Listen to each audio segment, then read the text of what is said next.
सदगुरु कबीर साहब का भजन है। डर लागे और हंसी आवे, अजब जमाना आया रे, अजब जमाना आया रे। डर लागे और हंसी आवे, अजब जमाना आया रे, अजब जमाना आया रे, अजब जमाना आया रे। धन दौलत ले माल खजाना, बेश्या नाच नचाया रे। धन दौलत ले माल खजाना, बेश्या नाच नचाया रे। मुट्ठी भर अन्न साधु कोई मांगे, मुट्ठी भर अन्न साधु कोई मांगे, कहीं लाज नहीं आया रे,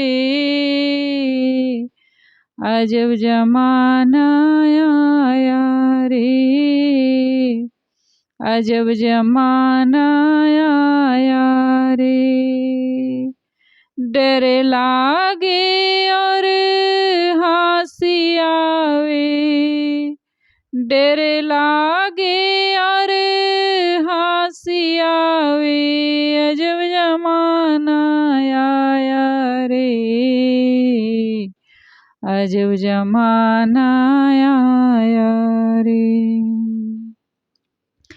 कथा होत तहाँ श्रोता सोवे, वक्ता मूड पचाया रे। कथा होत तहाँ श्रोता सोवे, वक्ता मूड पचाया रे। होए जहाँ कहीं स्वांग तमाशा, होए जहाँ कहीं स्वांग तमाशा, तनिक न नींद सताया रे, अजब जमाना आया रे, अजब जमाना आया रे। डर लागे और हंसी आवे, डर लागे और हंसी आवे, अजब जमाना आया रे, अजब जमाना आया रे। भांग तमाकू सुल्फा गांजा, सूखा खूब उड़ाया रे। भांग तमाकू सुल्फा गांजा, सूखा खूब उड़ाया रे। गुरु चरणामृत लय न धारे, गुरु चरणामृत लय न धारे, महुआ चाखन आया रे, अजब जमाना आया रे, अजब जमाना आया रे। डर लागे और हंसी आवे, डर लागे और हंसी आवे, अजब जमाना आया रे, अजब जमाना आया रे। उल्टी चलन चली दुनिया की, ताते जिया घबराया रे। उल्टी चलन चली दुनिया की, ताते जिया घबराया रे। कहे कबीर सुनो भाई साधो, कहे कबीर सुनो भाई साधो, फिर पाछे पछताया रे, अजब जमाना आया रे, अजब जमाना आया रे। डर लागे और हंसी आवे, डर लागे और हंसी आवे, अजब जमाना आया रे, अजब जमाना आया रे, अजब जमाना आया रे।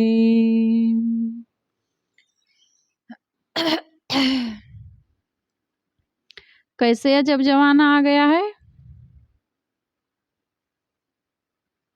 प्रज्ञा, अजब जमाना कैसे आ गया है? कबीर साहब तो कह रहे हैं कैसे आया है अजब जमाना। अजब जमाना ऐसे आ गया है कि डर भी लगता है और हंसी भी आती है। क्यों? सत्य कहने में डर लगता है कि लोग नाराज हो जाएंगे। अगर सत्य कहता हूँ तो लोग नाराज हो जाएंगे, इसकी डर है। आज जितने देखा जाता है धर्म गुरु लोग हैं, कई लोग जानते हुए भी सत्य बातें नहीं बोलते हैं, क्योंकि सत्य कह दूंगा तो फिर लोग रुष्ट हो जाएंगे या हमारे पास आना छोड़ देंगे। डर बना रहता है मन में, इसलिए वो सत्य बातें नहीं बताते हैं। जानते हुए भी कई लोग नहीं बोल पाते हैं। कई कई ऐसे संत हैं कि जानते हैं कि देवी देवता की पूजा करने से, आरती उतारने से कोई लाभ होने वाला नहीं है, लेकिन फिर भी वो मंदिरों में, अपने आश्रमों में मंदिर बना के रखे हैं, खड़ाऊ ही रख के पूजा कर रहे हैं, जान रहे हैं, लेकिन उसको कर रहे हैं। क्यों कर रहे हैं? कि हमारे जो यहाँ के भगत लोग हैं वो नाराज हो जाएंगे, आश्रम में आना छोड़ देंगे, कहते भी हैं। अब क्या करूं, जानते हैं, लेकिन अब श्रद्धा है सबकी, ये भक्तों के लिए रखे हैं, मूर्ति बना के आश्रमों में भक्तों के लिए रखे हैं, ताकि भगत लोग यहाँ आए और पूजा पाठ करें। उनको बोध देना चाहिए, ज्ञान देना चाहिए, उनको भ्रम से छुड़ाना चाहिए, लेकिन डर है, आना जाना ही छोड़ देंगे। लेकिन एक प्रकार से भी ठीक है, उनका कहना भी ठीक है, कम से कम आते रहेंगे आश्रम में तो धीरे धीरे शायद उनको ज्ञान भी हो जाए। और अगर छोड़ देंगे, हम नहीं करेंगे, तो पूजा पाठ करने नहीं आएंगे, तो फिर आश्रम में आना ही छोड़ देंगे। अब आश्रम में आना छोड़ देंगे तो उनका जो रास्ता है ज्ञान पाने का वो बंद भी हो जाएगा। ऐसा भी है उनका, ऐसी भी सोच उनकी अच्छी है, लेकिन अक्सर देखा जाता है लोग सत्य कहने में डरते हैं। तो वही सदगुरु कबीर साहब कह रहे हैं कि ऐसा अजब जमाना आ गया है कि डर भी लगता है और हंसी भी आती है। किस पर हंसी आती है? संसारियों के उल्टी बुद्धि पर, लोगों की उल्टी बुद्धि पर हंसी भी आती है और डर भी लगता है उनसे। क्यों? सत्य बात जो है वो सबके गले उतरती नहीं है। सत्य अगर कह दूंगा तो लोग असंतुष्ट हो जाएंगे।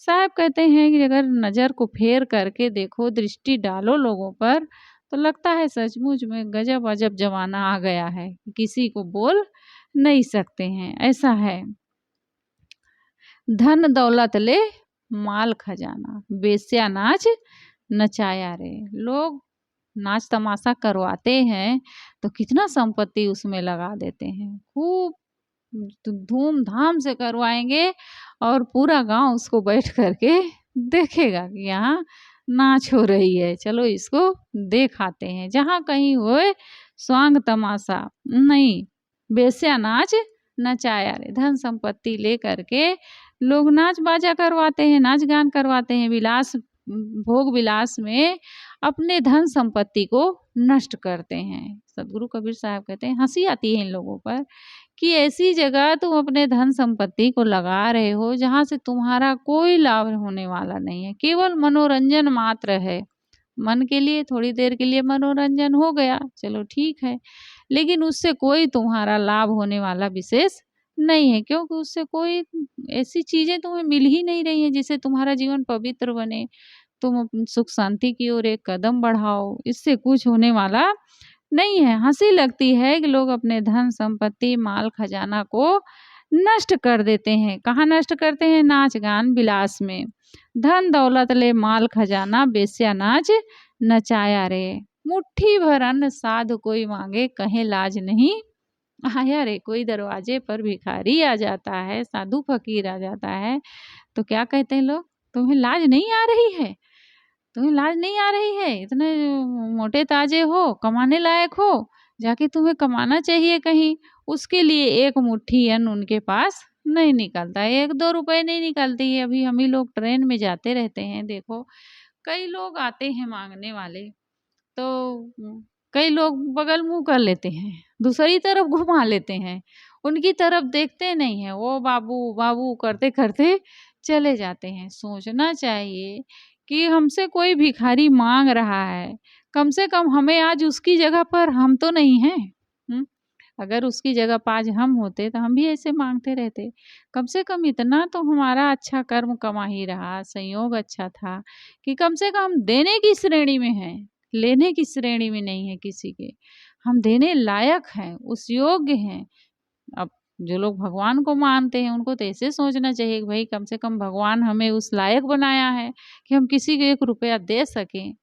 तो हम देने लायक हैं, कोई हमारे सामने हाथ कोई फैला रहा तो उसे निकाल करके जितना बन सके उतना हमें, चाहे खाने-पीने की चीज़ है, लेना चाह रहा तो खाने-पीने की चीज़ दे दो। 1 रुपए 2 रुपए दे देने से तुम गरीब थोड़े बन जाओगे, उससे तुम्हारे पास गरीबी नहीं आएगी। लेकिन लोग दूसरी तरफ मुँह घुमा लेते हैं, उनको नहीं देते हैं। ट्रेन में बैठे थे, जा रहे थे, भिखारी आए तो उसको नहीं दिए, और जब गंगा जी पड़ी तो फटाफट निकाले और सिक्का गंगा जी में फेंक दिए उसमें। अब बताओ उसमें कौन? वही गोताखोर लोग जो नाव चलाने वाले होते हैं, मछली मारने वाले, वही लोग उसमें बाद में टटोल-टटोल के उस पैसे को निकालते हैं गंगा जी से, और वो गंगा जी में फेंक रहे पैसा।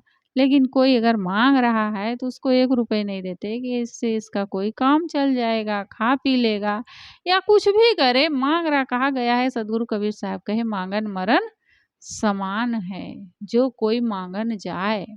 कबीर साहब कहते हैं माँगना मरने के समान होता है। कोई अगर माँग लिया तो समझो पहले अपनी अंतरात्मा को कुचल के तब हमसे कुछ माँगता है, दीनहीन होता है हमारे पास कि हमें ये चीज़ दे दो। साहब कहते हैं माँगन मरण समान है, जो कोई माँगन जाए।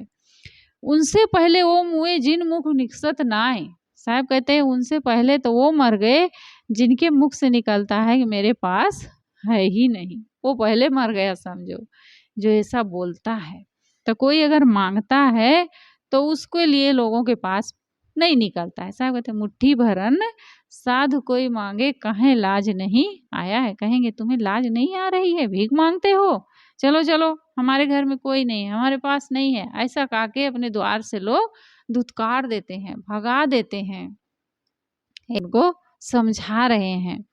तो मैं तो यहाँ कह रही थी, मुट्ठी भर अन्न साधु कोई माँगे, कहें लाज नहीं आया है। कोई माँगता है तो लोग उसको धुतकार देते हैं, भगा देते हैं। भगाना नहीं चाहिए, भगाना नहीं चाहिए। जितना बन सके उसको खाने-पीने की चीज़ जो बने उसको दे देना चाहिए। कथा होत तहाँ श्रोता सोए, वक्ता मूढ़ पचाया रे। साहब क्या कह रहे हैं, जहाँ कथा सत्संग होता है वहाँ सबके नींद सताने लगती है, झूमने लगते हैं लोग बैठे सत्संग में, और वो तुरंत सोने लगते हैं। जैसे सत्संग में बैठेंगे वैसे नींद आ जाती है और फिर अपना झूम रहे हैं। और वक्ता लोग क्या कर रहे हैं, वो अपन बैठे बोल रहे हैं और उनको कोई फर्क नहीं, उनका ध्यान ही नहीं है सुनने में। बैठे भी हैं तो कई लोगों का ध्यान भी नहीं रहता है। कहते हैं एक बार नींद गई कि मैं जहाँ जाती हूँ लोग मुझे भगा देते हैं, मैं कहाँ जाऊँ। तो फिर लक्ष्मण के पास गई, कैसे क्या हुआ कहानी है, कोई मतलब चुटकुला है। तो उन्होंने कहा कि तुम ना वहाँ जाना, वहाँ कोई नहीं तुमको भगाएगा। कहे कहाँ? कहे जहाँ सत्संग होता रहेगा वहाँ तुम जाना, तो फिर वहाँ आराम से वहाँ वहाँ वहाँ तुम्हें फिर कोई नहीं भगाने वाले है, वहाँ आराम से सोते रहना। तो और कैसे है मुझे ठीक से याद नहीं है, पर कहीं लिखी भी हूँ शायद। तो जहाँ कथा होती है वहाँ श्रोता लोग सोते हैं और वक्ता अपना मूड पचाते हैं बोल बोल करके। लगता है सारा दुख दर्द वक्ता को है उनके कल्याण का, उनको अपने कल्याण का कोई चिंता नहीं है, उनको अपने कल्याण के लिए। साहब कहते कथा होत तहाँ श्रोता सोए वक्ता मूड पचाया रे, होए जहाँ कहीं स्वांग तमाशा तनिक न नींद सताया रे। जहाँ स्वांग तमाशा होगा, नाच कूद होगा, वहाँ इतना इंटरेस्ट लेके लोग देखते हैं, सुनते हैं, रात भर जागते हैं, सुबह 7-8 बजे तक वहाँ छोड़ते नहीं हैं, बैठे रहते हैं। भले दूसरा दिन दिन भर सोए, रात भर सोए, लेकिन उसको पूरा देखेंगे, उसमें थोड़ा भी छूटना नहीं चाहिए। इतना मतलब लोगों को उसमें रुचि रहती है। आगे साहब क्या कह रहे हैं, भांग तमाकू सुल्फा गांजा सूखा खूब उड़ाया रे। लोग क्या खाते हैं, भांग खाते हैं, तंबाकू खाते हैं, सुल्फा खाते हैं। सुल्फा और गांजा पीते हैं, पीने का आता है सब। हाँ हाँ, गांजा पीते हैं लोग और सूखा खूब उड़ाया रे। खूब दुर्व्यसन की चीजों को खूब खाते पीते हैं और गुरु चरणामृत ले न धारे महुआ चाखन आया है रे। साहब कह रहे हैं सदगुरु के चरणों का चरणामृत लेने में उनको घृणा लगती है, गुरु के चरणामृत लेने में घृणा लगती है। और शराब पीते हैं, तंबाकू खाते हैं, गांजा पीते हैं और पता नहीं कितनी दुर्व्यसन की चीज़ें बनी हुई हैं दुनिया में, उनको खाते हैं तो उनको घृणा नहीं आती है। कहते हैं तंबाकू जहाँ बनता है उसी में पेशाब करते हैं बच्चे लोग, तब कहते हैं उसमें झार पैदा होती है। ऐसे सुनी हूँ, अब देखी तो नहीं हूँ। जहाँ तंबाकू खेती होती है उसी में क्या नहीं वो लोग डालते हैं, कहते हैं बहुत गंदगी सब तैयार, और उसको अच्छा लोग मसल मसल के मुंह में बड़े अच्छे से खाते हैं, रखते हैं। तो मतलब कितना सब गंदी चीज़ें बनी हुई हैं, उनको लोग खा रहे हैं, पी रहे हैं। बीड़ी जितना बनती थी मैं देखती थी मुसलमान लोग गाँव में, वही मुसलमानी लोग बनाती थी बीड़ी, बैठे-बैठे दिन भर बनाए बतलाएँ और वही हाथ से खा रही हैं, पान खा रही हैं, तम्बाकू खा रही, थूक रही उसी में। वही हाथ में ऐसे थूक के ऐसे-ऐसे करके फिर बनाने लगती थी। वो जो बनाता था ना, वो माँगने वाला था वो भी, तो उसके घर वहीं हम लोग रहते थे, गाता-वाता था बढ़िया, तो छोटे में खेलते रहते थे। तो देखती तो वही हाथ में थूक लेता था और फिर हाथ को थोड़ा गीला करके वो बीड़ी ऐसे-ऐसे करने लगता था। वो पानी नहीं रखा था, वो थूक लेता था उसी से, थूक लेता था। तो ऐसे लोग होते हैं, पीछे से उसे मार देता था, तम्बाकू खाए रहता था। उनको कोई वो नहीं, और लोग कितनी शौक से उसको लेकर के पीते हैं, उनको थोड़ा भी घृणा तब नहीं लगती है उससे। शराब को देखो कितना सब उससे तैयार होता है सड़ा करके, उससे उनको घृणा नहीं होगी, उसको पी लेंगे, खा लेंगे। लेकिन गुरु के चरणामृत अगर लेना पड़ जाए, चरण धो के लाओ पी लूँ, इतना पवित्र चरण उनका, तो उसमें लोग घृणा करते हैं, पीना नहीं चाहते हैं। चरणामृत कई लोग नहीं लेते, हाँ उनके गोड़ धो करके हम पिए, नहीं पिएंगे हम, ऐसे कहते हैं। अभी गुरुदेव जी दीक्षा दे रहे थे इलाहाबाद में, तो मैं थी, तो 8-10 लोगों की दीक्षा हुई। तो एक माता गिलास में लेके गई थी पानी लेने के लिए, एक चरणामृत लूँगी, तो वो ली, तो मैं पकड़ी गिलास, चलो सबको पिलाती हूँ, बाहर में चलो। गुरुजी को देरी भी हो रही थी, सब मिलने वाले आ रहे थे ना, स्नान भी नहीं किए थे, शाम को 4 बज गए थे। तो मैं कि चलो बाहर में सबको पिलाते हैं, सबको निकाल के लेके आई बाहर में। तो गुरुदेव जी मुझे कह रहे हैं, बेटा जो लेंगे उन्हें ही देना, सबको मत दे देना, जो लेना चाहेंगे उन्हीं को देना। तो मैं कही अब ये तो सब मन में सोची, गुरुजी से कुछ नहीं कही, मन में सोची ये लोग दीक्षा लिए हैं, तो अपना सब कुछ समर्पित किए हैं गुरुदेव जी के, तो इतना नहीं करेंगे ये लोग, पिएंगे नहीं भला चरणामृत। उसमें देखी मैं कई लोग, खैर वो लोग दीक्षा भी नहीं लिए थे, 4-5 लोग और खड़े थे साथ में, ऐसे गए थे, वो अपने आप बगल होके दूसरी तरफ जाके खड़े हो गए। जब मैं सबके मुंह में चम्मच से ऐसे में कही चलो डाल देती हूँ, सब लोग पियो जल्दी जल्दी।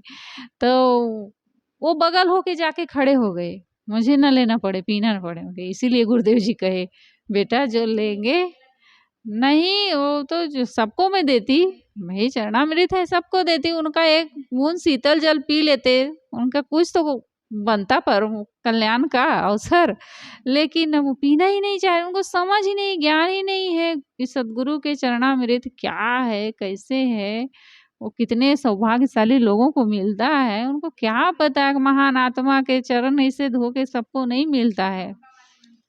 तो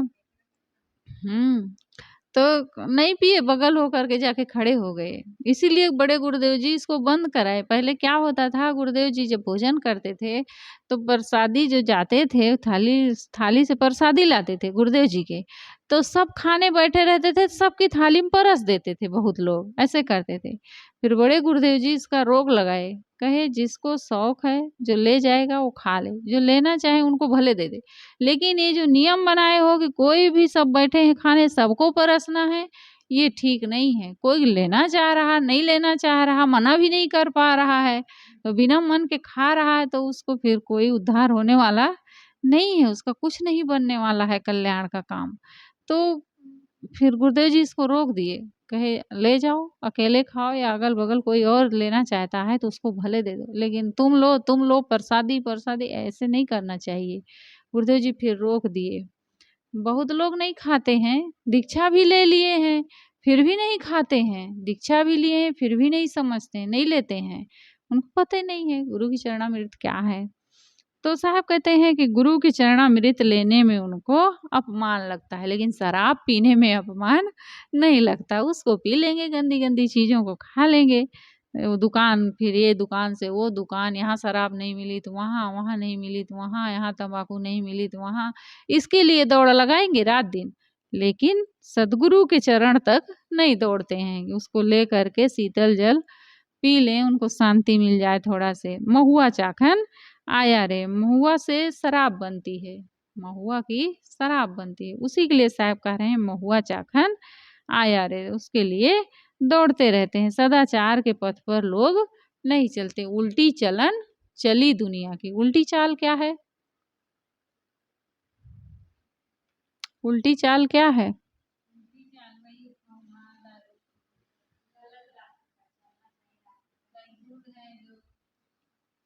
जो सद्गुण सदाचार है वो सीधा रास्ता है, लेकिन लोगों को वो उल्टा लगता है, उस पर नहीं चलना चाहते, उल्टे पथ पर चलते हैं। कौन से? काम के, क्रोध के, लोभ के, मोह के। ये आसान लगता है क्योंकि अनादि काल से यही सब करते आए हैं लोग, मोह के पथ पर चलते आए हैं, उनको लगता है कि परिचित रास्ता है और सद्गुण सदाचार, ज्ञान ध्यान का रास्ता, भक्ति का रास्ता उल्टा लगता है।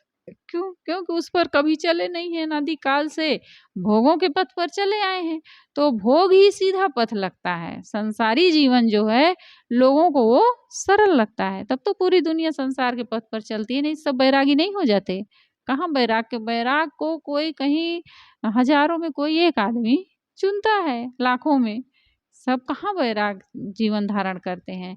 उनको संसारी जीवन ही सरल लगता है, वो सुविचारित पथ लगता है, सीधा लगता है, सरल लगता है, तो उस पर लोग चलते हैं। और जो सीधा है, भक्ति का मार्ग, ज्ञान ध्यान का मार्ग, सत्संग का मार्ग, साधु गुरु का मार्ग, वैराग का मार्ग, ये सीधा है, सरल है, लेकिन वो लोगों को अटपटा लगता है। क्यों लगता है? क्योंकि उस पर कभी चले नहीं है, अनजान है उनके लिए वो, तो उनको वो सरल नहीं लगता है। तो साहब कहते हैं लोग उल्टी चाल चलते हैं, उल्टे रास्ते पर चलते हैं और सीधे रास्ते पर नहीं चलते हैं। उल्टी चलन चली दुनिया की, जो शांतिदायक रास्ता है सदाचार का, उस पर लोग नहीं चलते हैं, बल्कि किस पर चलते हैं? दुराचार के पथ पर चलते हैं। ताते जिया घबराया रे, साहब कहते हैं ऐसा देख करके जी घबराता है कि इनका उद्धार कैसे होगा, कल्याण कैसे होगा।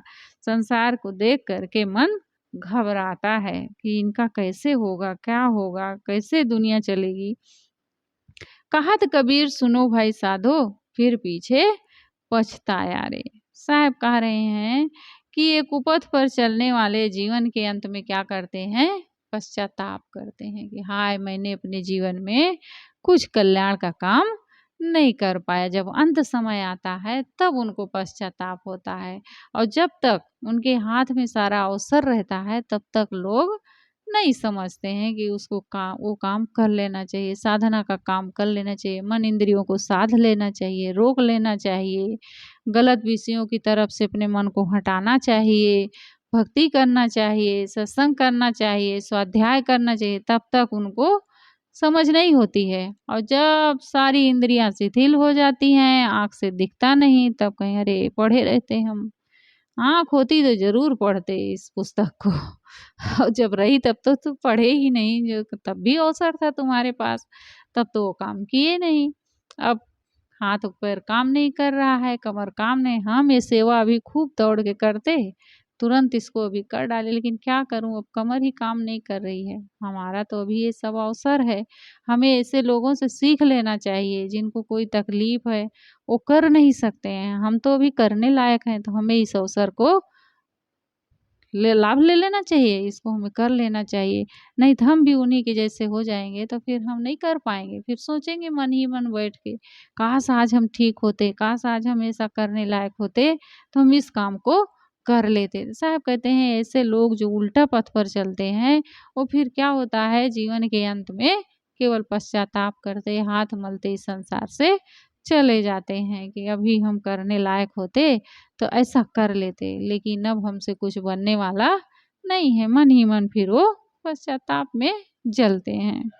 तो साहब इस भजन में क्या कह रहे हैं, डर लागे और हंसी भी आवे, अजब जमाना आया रे। ऐसा अजब जमाना आ गया है, लोगों की उल्टी बुद्धि पर हमें हंसी लगती है और सत्य कहने में भय भी लगता है कि सत्य कहूँगा तो लोग नाराज हो जाएंगे। और भी सतगुरु कबीर साहब ने बीजक में कहा, साच कहो तो मारन धावे, झूठे जग पतियाना। अगर झूठी बात बताओ वहाँ देवी जी निकली हैं तो पूरी दुनिया दौड़ के वहाँ चली जाएगी, हैं वहाँ जाओ तुम्हें धन मिल जाएगा, नौकरी मिल जाएगी, पुत्र मिल जाएगा, तो देखो कितनी भीड़ लग जाएगी उन बाबा के पास में। और जहाँ सत्य बात बताई जा रही है कि नहीं अपने कर्मों को सुधारो, अपने जीवन को सुधारो, तो वहाँ कोई उनके पास नहीं जाता है। अपने कर्मों के सुधार से ही जीवन में सुख शांति मिलेगी, तो वहाँ नहीं जाएंगे। लेकिन वहाँ जाओ बाबा भभूत दे रहे हैं तो उनके पास भीड़ लग जाती है। साहब कहते हैं अजब जमाना आया है कि सत्य कहो तो लोग मारने दौड़ते हैं, और झूठी बात कहो तो उस पर विश्वास कर लेते हैं और वहाँ दौड़े चले जाते हैं। ऐसी उल्टी बुद्धि पर हंसी लगती है लोगों को, सत्य को समझना नहीं चाहते हैं। बोलिए सद्गुरुदेव की। बंदों सन